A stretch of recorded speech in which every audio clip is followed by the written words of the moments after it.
Бисмилля, альхамдулиллах. Доброе утро, дорогие телезрители. Когда завершается благословенный месяц Рамадан, а вместе с ним и благочестивый пост, наступает один из крупных праздников ислама, называющийся Айд аль-Фитр, или же праздник разговения. Нашим соотечественникам, мусульманам, этот праздничный день известен под названием Ураза Байрам или Рамадан Байрам. Для каждого верующего праздник – это причастность к общей радости и хорошей возможности пополнения духовного опыта. Сегодня уже немало мусульман, которые, следуя древней традиции своих благочестивых предков, проводят месяц Рамадан в соблюдении поста. И потому Ураза Байрам для нас – это подлинная радость. Праздник верующей души, с печалью прощающейся с Рамаданом, прекраснейшим временем в году. И в этот день, оглядываясь назад, мы задумываемся о духовных приобретениях этого времени. Как провели мы дни, лучшие из всех месяцев года.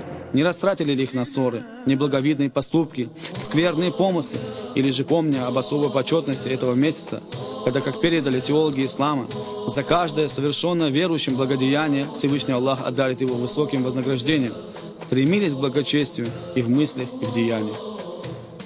И потому Айд аль-Фитр – это подведение итогов ушедшего месяца, когда для каждого мусульманина предоставлялась хорошая возможность усовершенствовать себя посредством соблюдения поста, большего стремления к благочестию, оказания благотворительной помощи нуждающимся и приобретения религиозных знаний.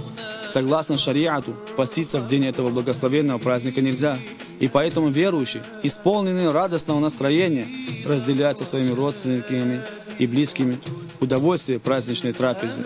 Отмечается Айд аль-Фитр в мечети, где собирается великое множество мусульман, чтобы всем миром постигнуть радость великого праздника.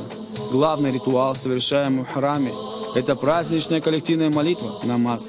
По ее окончании имам, воздев руки, обратится от имени исполнивших намаз к Господу с мольбой о принятии поста, о прощении грехов и спросит у Бога благополучия в этой и последующей жизни, о даровании истинного пути заблудшим и стойкости духа праведникам. В этот день принято также посещать кладбище, читать над могилами отрывки из Корана, поминая усопших мусульман и просить Всевышнего о даровании им спасения. В таком посещении мы находим еще одну пользу. Посещайте кладбище. Это напомнит вам о судном дне, сказано в одном из хадисов пророка Мухаммада мир ему. Для верующего день праздника разговения – источник и большой радости и неизбывной печали, ибо сам праздник – это расставание с прекрасным радостным временем благословенного праздника в длиною в месяц.